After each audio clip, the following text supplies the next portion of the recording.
We just dried Honey off. Fingers crossed she's due in April. We were not good record keepers in the year of 2024, and it's now coming around to bite us, but we think that she's due sometime in April. So that's great. I'm definitely ready for warmer milking weather. This is like the never-ending winter, and I know that technically it's still very much winter, but I'm so done with it. I've been done with it since November, so it's been a long time.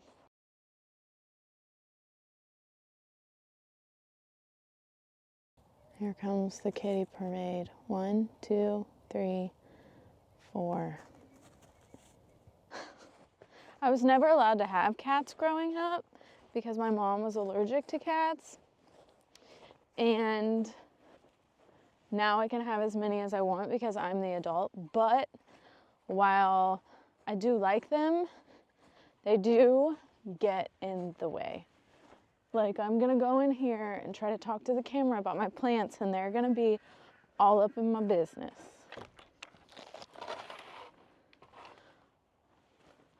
Frigid outside, warm inside. Ish. Warm-ish.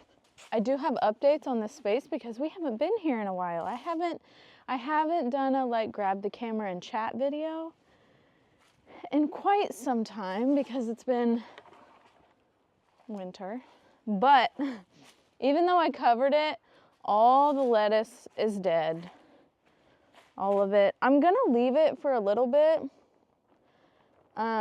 For one, because it's like the new mat that hopefully will keep some weeds at bay because they're very tightly planted in here. But two, I do see some green centers on a couple, and I would really like to save some seeds. If there's any life left in these plants, once it warms up, they should send up seed, and then I'll be able to save seeds. This spot needs weeded, but this is where all of my dandelion was, and grass.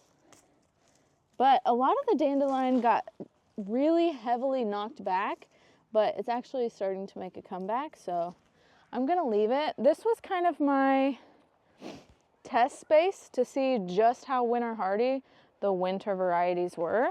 And there are some clear winners and some clear losers, as the lettuce was a clear loser. But as you can see behind me, one of the clear winners was this Winter Heart Chinese choy that's now going to seed, and I'm happily going to let it go to seed so that I can save the seeds and plant it again because it lasted all dang winter. Obviously, I didn't eat enough of it if I have this much left, but I just kept picking the outside leaves and it just kept going, and it's still going, and now it's finishing its life cycle.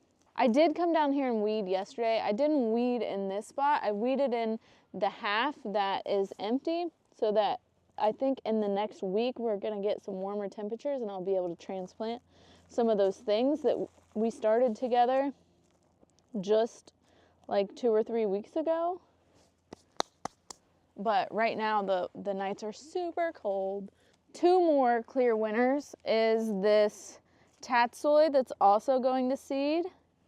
And I don't really want it to cross with the choy, so not sure what I'm gonna do about that. But lasted all winter, was great. Which oddly, a couple of the plants completely died and a couple are completely fine. So obviously, in the way that genetics work, which the actual world could use that lesson right now, like in the bird flu, some are going to live and some are going to die. And what doesn't make sense to me is why we're killing entire flocks to stop the spread when you could just lock that house down and save the genetics of the healthy ones, the ones that didn't get sick. But that doesn't really make sense to people, does it? So in terms of this tatsoi, like some of it in the same exact area died. Here's the cat thing I'm talking about.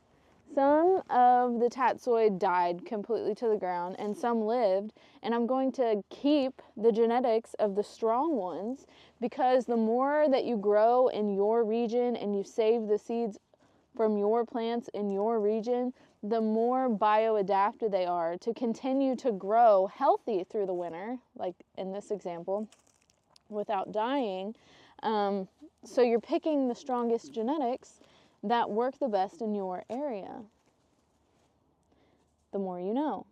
The next clear winner is spinach, but we all know that spinach is super winter hardy, and it's actually getting ready to go to seed, and I'll show you how I know.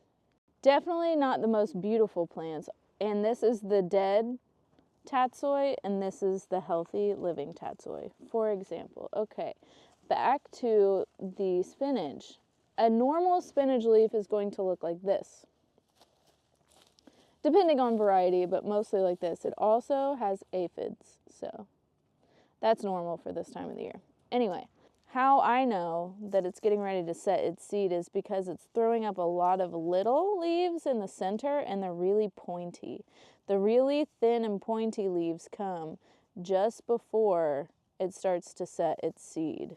And then the last one is kohlrabi, and I was very surprised at how winter hardy this is, because for whatever reason I did not think that it was this winter hardy, but the plants, while some of the leaves could look a little better, some are fine, and they're actually starting to bulb up now that we're getting a little bit more daylight each day. It's giving them some more energy to create the bulbs at the bottom. And like on trend, I will be leaving a few of all of these things to go to seed so that I can collect the seed. Although I am an avid seed shopper and seed hoarder, but the more that I can save my own seed, that means the more new seed I can buy, because I already have these seeds. I don't have to buy them. I'm just going to pull a few of these for dinner. Obviously, they are not that large, but they're bigger than I thought that they would be. And normally I would save the leaves because kohlrabi leaves are actually delicious, but they're covered in aphids, and I don't want to wash these that hard. So I am going to trim the leaves off and just take these back.